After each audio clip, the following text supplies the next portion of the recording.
This is Open Ears, a podcast from Crash Ensemble. My name is Alan McFadden, musician and producer of Open Ears. On this sixth and final episode of Season 3, I travel to Paris to chat with musician and songwriter Kate Stables of This Is the Kit. Together, we listen to Aleksandr Nisse's Pleonexia from Crash Works 2. All right, hello. Right, hello. How's it going? Good, thank you. Nice to see you. So nice to see you. Delighted you can jump on and do this podcast. Me too. So what we're going to do is we're going to listen to a new piece Okay. that just came out on Crash Works 2, which is like the second volume of Crash Works, where they have a bunch of composers work in residency with Crash over a few years and work on these pieces. Great. And so what we're going to do is we're going to listen to, there's like 4 movements of Aleksandr Nisse's Pleonexia, it's called. And would you like me to like read you the program notes to what it's about, or would you prefer to kind of go in? Oh, good question. I think I'd be up for just going in without knowing. Okay. But then comparing the inside of my brain to the okay. program notes Okay, afterwards. Amazing. Let's do that then. Okay.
We're back. Here we go.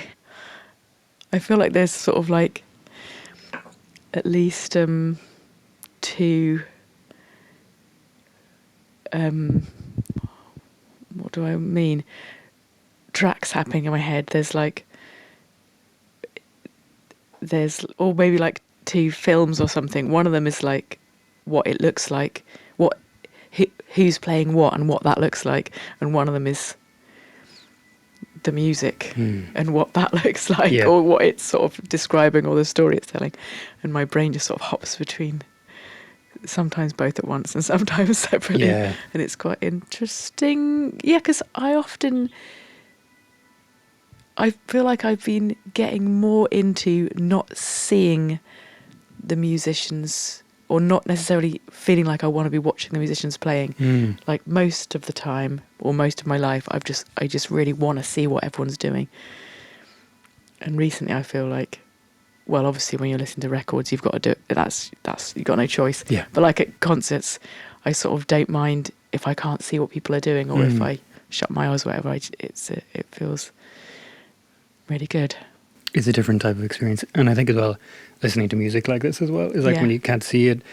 I'm the same. Usually like when I hear a bit of music, well, it's like an internal battle to like thinking about what they're doing musically or what's going on, and then also like internal battle. And like internalizing then the feeling of it and being swept away. And what I really like about that piece is how I feel like it's tonally quite sound in a lot of like there's some really interesting harmonies, but it's also like not totally mental that I'm like holding your breath, holding my breath on it or whatever. I can like go into the worlds I think that he's trying to create. Because some of the bits that, I mean, for want of a better word, sound quite chaotic, are also actually quite sort of soothing. I feel like sort of when there's so much rhythm going on and overlapping, my brain just sort of goes into like, I don't know, I love it. It feels really soothing. Kind of more like the first movement that felt quite sort of slow and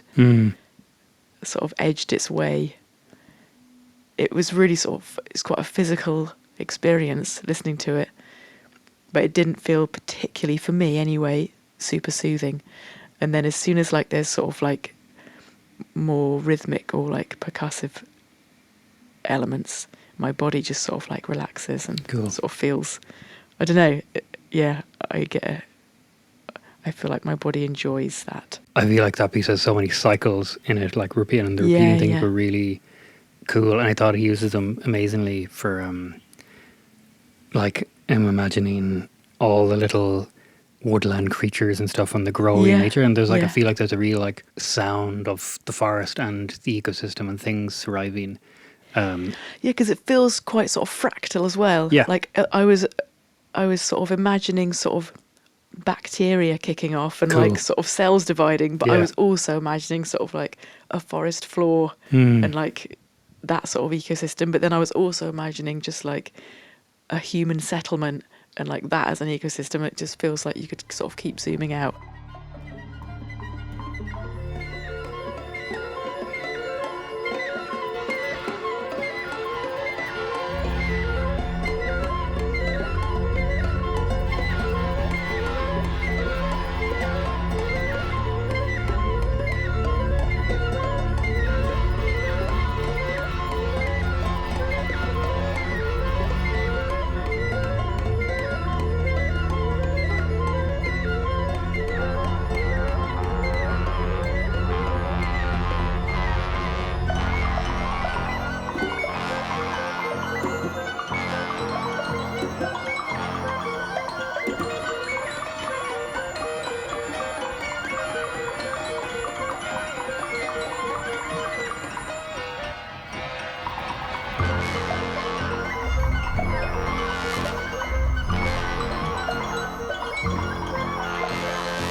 one thing I love about this piece is like I feel like the influence of the humans coming in. I think it's very evident, and it's like It there feels still like is. you were reading my mind a little bit. Yeah. Because it did feel like humans came in. Cool, Yeah. great. Yeah, it's like, and then it's like I feel like it's still cyclical, but it's like there's something wrong in the pattern. Yeah, Or this is like, yeah. and there's like, and I feel like he does an amazing job of, I think in the last piece, the kind of there's a battle going on between the like there still is nature sounds, and then there's this discordant human activity that's Yeah. I don't know, it's like creeping in there and kind of Yeah, definitely. Yes, it's interesting, isn't it? Yes, I feel like yeah, it did feel a bit like the movements took us through a sort of history of life / human life on the planet, or the development of that, which I don't know what officially the story was being told with that, but that's what happened to me when I was listening to that. Where do you begin composing something like that? I mean, is it like, I wonder how like much like intention goes into, as in like you're thematically writing something? Do you, I guess, I don't know how to ask him, but it's like that kind of like... Yeah, do you sort of have the story, for want of a better word, first, and then sort of try and find the sounds that go with the images you're trying to sort of offer people, or do you just follow your nose in terms of what sounds you want to hear and want to write for, and then see what pictures that draws? And those aren't the two only options, obviously there's like more. There's more ways besides, but I do often wonder, because I feel like it's so physical, the experience of listening to music, and I feel like it's quite common for it to be quite a sort of full body experience, and I feel like the same must be true for composing and like where you want to go with your composition. I mean, I feel like when I write songs, that's definitely something that influences me, just like how it makes me feel in my body. And so that must be happening for like instrumental composing and stuff as well. Yeah. And like, seeing how it develops, like a song develops, kind of breathes a life of its own, and then performing it. And then I imagine like when they were working on this with Crash, just how the developmental cycle would have changed. Yeah. And I wonder how much the pieces evolved and changed as they were working through it. Yeah, because when pieces are that intricate and that complicated or complex, I don't know which of those words is most appropriate, like I wonder how much it differs from performance to performance, because anything can differ. Even something really sort of simple and less complex can differ quite a lot. But maybe something that complex differs less. Yeah. Because it's just like, I don't know. Yeah. I really love the instrumentation of it as well. Quite often I didn't know what I was listening to, which is quite fun. There's like, I feel like the world between the instruments kind of, particularly in Crash, I've heard it a lot, it kind of disappears between, like, because they're playing like advanced techniques and different things, they're all playing in the same world. Yeah. Like then there's like the guitar and the cellos and the flutes and everything, they're all just kind of like on top of each other, but in a nice way, Yeah, it's really nicely done.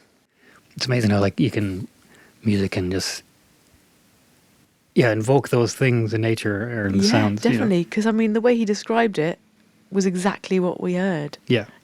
Very. Exactly.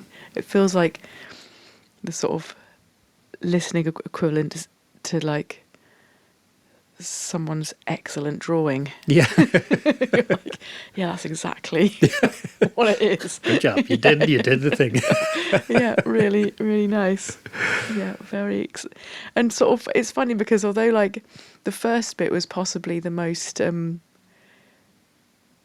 I don't know, maybe it's because I was just getting into listening mode, but it like felt like the bit where I had to sort of remind myself to breathe a bit. Yeah. Like, not that it wasn't that I wasn't enjoying it, but it was just like, it was quite a physical experience. And then the rest, went on from there. But I feel like the first movement is the bit I want to listen to again now. Yeah. Like, it's funny how you sort of want to... You want to come okay, back let's go again. Yeah. I mean, we could listen to the first piece again if you wanted to. Yeah, it is. And like, you don't know what you're in for as well. I feel like with like new music contemporary, you don't know where it's going to go, like that forgetting to breathe. You're like, you're in it. And then it's like, I do think you do need to listen to all the pieces together to get a feeling for it.